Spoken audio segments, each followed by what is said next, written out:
Princeton University Press Audio presents Economics in America, an Immigrant Economist explores the land of inequality, written and read by me, Angus Deaton. This book is dedicated to Anne with love and gratitude. Preface. I was born in Scotland, was educated there and in England, and moved to Princeton, New Jersey in 1983. Like many other immigrants, I thought I could do better for myself and my family in the United States.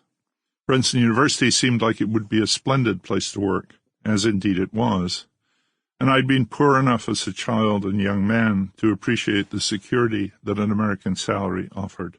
I was in awe of the accomplishments of American scholars and writers, and of the wealth and opportunities that America promised, especially to immigrants, and even more so to their children.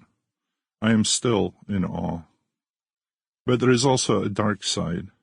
Inequalities of all kinds are wider in America than almost anywhere else on earth.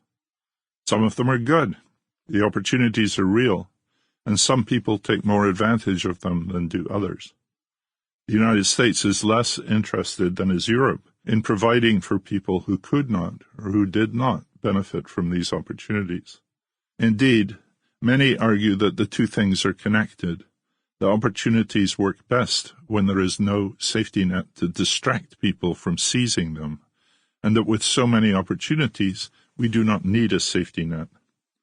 The lack of the safety net today and throughout history has much to do with race, an ever-present issue that is viewed quite differently in the United States than in other rich countries. Even so, I was shocked by the lack of provision for the not-so-fortunate and by the harsh politics that accompany it. I was appalled when one of my new colleagues publicly proclaimed that government is theft. I had grown up in a country where I, my parents, and our friends saw the government as benevolent, a friend in times of trouble, and I find it hard to believe that a distinguished academic could be so cynical and so libertarian.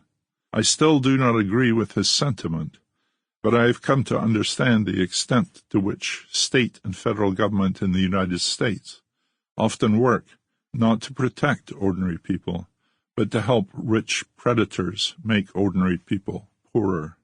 Yet the system is far from entirely rigged, and it provides an immensely productive and good life to some, even if those some no longer include most of the population.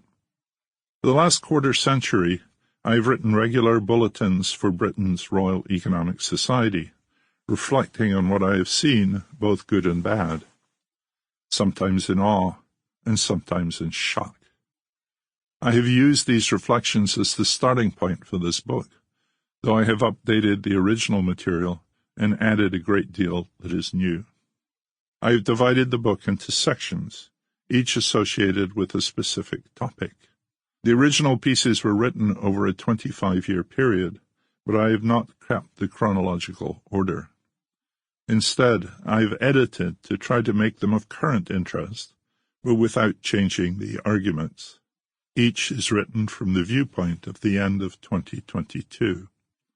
In some cases, where the commentary is about a specific historical event, for example, associated with the Bush, Obama, or Trump presidency, or about a policy that was relevant at the time, like Star Wars, I have noted the historical context, but make no apology for retaining content, given that the underlying questions remain as relevant as ever.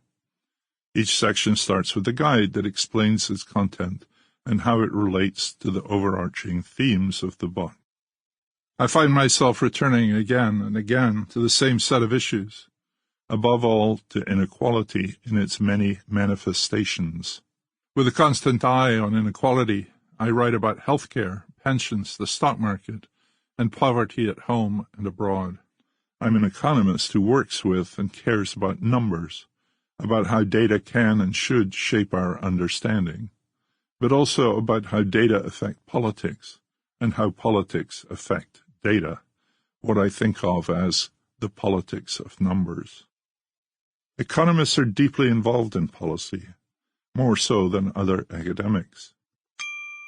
Sample complete. Ready to continue?